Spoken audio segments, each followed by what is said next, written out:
Martinique Actualité. Une antenne 4G a été détruite cette nuit par les flammes à Rivière-Salée. 11 agents du service d'incendie et de secours, les forces de l'ordre et les techniciens des 3 opérateurs de l'île ont été dépêchés sur place. Les difficultés sont à prévoir sur le réseau dans ce secteur. 6 syndicats de la CTM ont déposé un préavis de grève illimité à partir de lundi 25 septembre. Ils dénoncent des défauts d'organisation, l'absence de gestion des effectifs, le manque de moyens matériels, des pratiques managériales d'un autre âge, des conditions de travail dégradées et non conformes en matière de santé et de sécurité, mais aussi l'absence de dialogue social et une discrimination syndicale. Et comme ceux de l'Hexagone, les greffiers de Martinique sont en grève. Ils dénoncent un manque de matériel, des salaires trop faibles, un manque de moyens humains et financiers, mais aussi un mépris et une absence de considération. Je vous le disais en titre, le tribunal mixte de commerce de Pointe-à-Pitre a examiné ce jeudi les offres de reprise du groupe CARE qui regroupe les compagnies Air Antilles et Air Guyane. Son candidat, le groupe CAFOM, appartenant à André Saada d'une part, et d'autre part une offre combinée de la CIPIM et de la collectivité de Saint-Martin pour le périmètre Antilles et de Guyane Fly pour le périmètre Guyane. La décision sera rendue le 29 septembre. Notons que selon les salariés du groupe CARE, seule l'offre combinée pourrait permettre à la compagnie de repartir sur une base saine. Disparue depuis samedi, une adolescente de 16 ans a été retrouvée morte à Saint-Pierre sur l'île de la Réunion. 2 mineurs ont été placés en garde à vue. Début août, un homme de 41 ans avait été porté disparu après un accident lors d'une sortie en kayak en Louisiane, aux États-Unis. Les recherches menées dans la zone n'avaient rien donné. Ce dernier a finalement été retrouvé ce dimanche 17 septembre 2023 en Géorgie.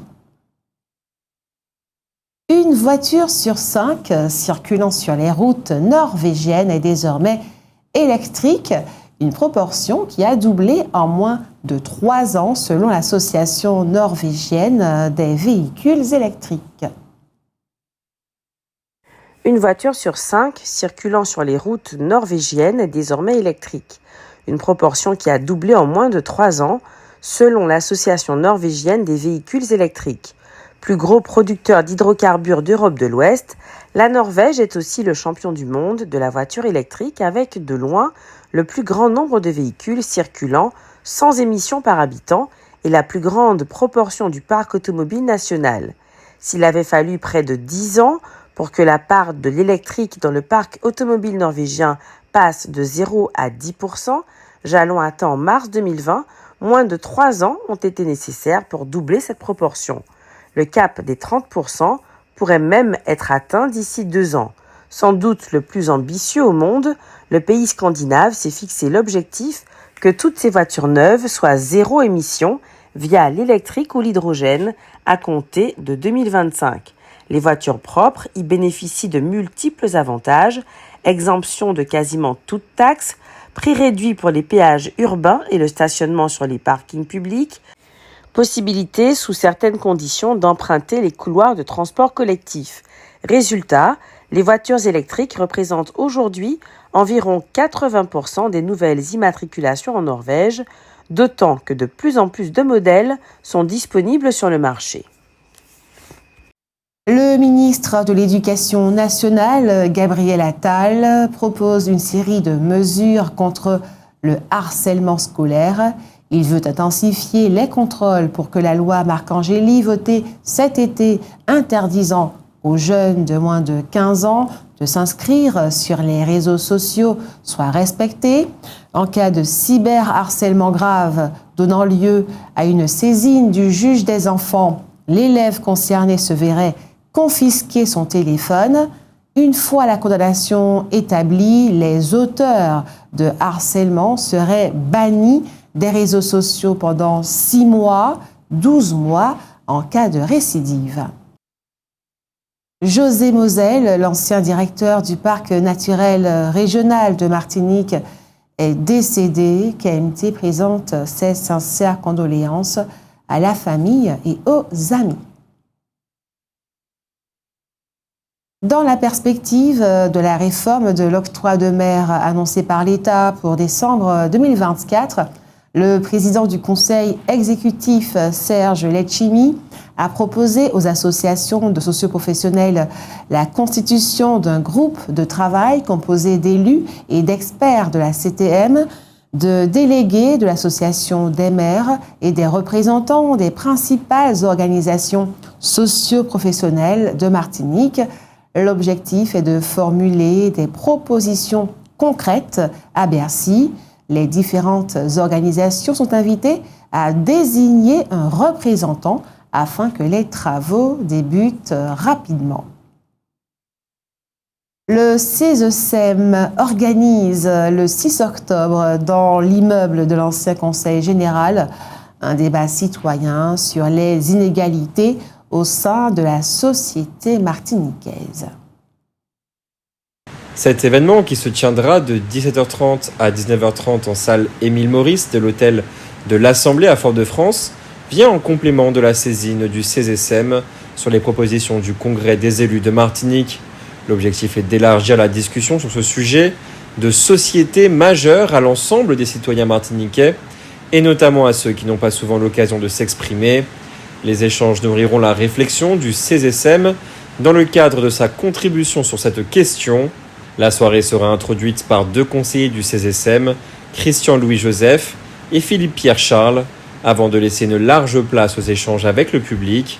Madame Rita Bonheur, également conseillère du CESEM, assurera la modération des débats. Ce premier débat citoyen sera suivi d'un second, le 9 novembre, sur le thème de l'enjeu institutionnel en Martinique. L'entrée à cette manifestation est libre. Le cirque au pays des rêves s'installe pour 6 semaines en Martinique sur l'espace goudronné du quartier Bocanal. Il propose un spectacle de 2 heures donné par 12 artistes originaires de différents pays d'Europe et d'Amérique du Sud. Un concept nouveau, sans animaux, qui met en scène des héros de dessins animés comme La Belle et la Bête, La Reine des Neiges ou La Fée Clochette. Les dates et horaires du show sont les suivants.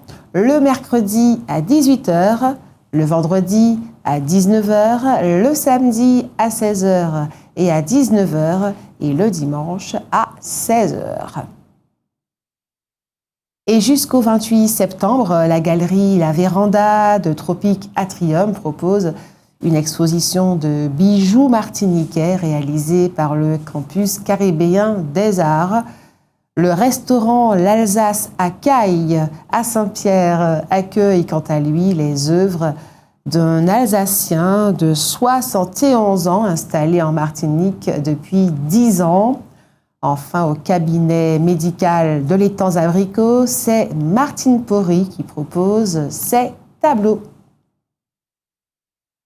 Outre la sauvegarde de l'environnement, l'éducation est un des enjeux majeurs des décennies à venir. Selon le dernier rapport des Nations Unies, 1163 attaques contre des écoles ont été enregistrées en 2022 dans le monde. Les différents conflits armés empêchent des millions d'enfants de bénéficier de l'enseignement. Au Burkina Faso, par exemple, 6334 établissements, soit 24% des écoles, sont fermés en raison des nombreuses attaques perpétrées par des groupes armés qui incendient et saccagent les bâtiments et qui s'en prennent directement aux enseignants et aux élèves. Plus d'1 million d'enfants burkinabés ne peuvent se rendre à l'école et ces derniers mois, la situation n'a pas cessé de se dégrader, notamment dans l'est du pays. Traumatisés et privés d'enseignement, à quel avenir ces enfants sont-ils voués ? Par ailleurs, partout dans le monde, la profession d'enseignant attire de moins en moins de candidats. Les classes sont surchargées, 56 élèves par classe en Afrique subsaharienne contre 26 en moyenne dans le monde. Et la formation des enseignants constitue, elle aussi, un épineux problème. Pour pallier la pénurie, on recrute des enseignants insuffisamment qualifiés et formés et leur statut se précarise. Résultat, dans les pays à faible revenu, mais aussi dans les États à revenus intermédiaires, 70% des enfants de 10 ans seraient incapables de comprendre un texte simple à l'écrit. Le déficit de financement public fait le lit des écoles privées qui ne dispensent pas toujours, elles non plus, un enseignement de qualité. Ajoutons que l'école n'est pas seulement un lieu de transmission des savoirs, mais aussi un lieu de socialisation, un lieu de transfert des valeurs. Elle peut ainsi jouer un rôle efficace contre l'embrigadement des jeunes par des groupes de tout genre. À l'heure actuelle, on compte 93 700 000 enseignants dans le monde. Selon l'UNESCO, pour assurer à chaque enfant une éducation primaire et secondaire de qualité, il faudrait d'ici 2030 recruter 69 millions d'enseignants.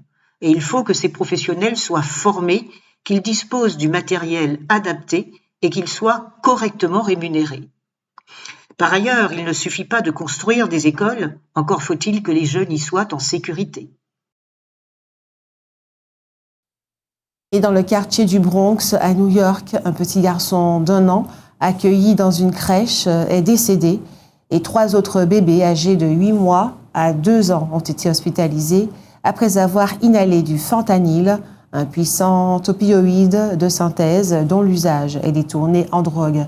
Sur place, les enquêteurs ont découvert 1 kilo de fentanyl caché sous le tapis sur lequel les enfants faisaient la sieste et une presse servant à réduire en poudre le fentanyl et à l'associer à de la cocaïne ou de l'héroïne qui a été trouvée.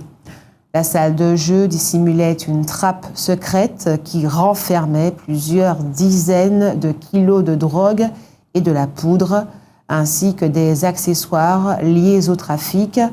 Les enquêteurs en ont déduit que l'activité de garde d'enfants n'était qu'une couverture pour dissimuler une usine de fabrication de drogue à base de fentanyl.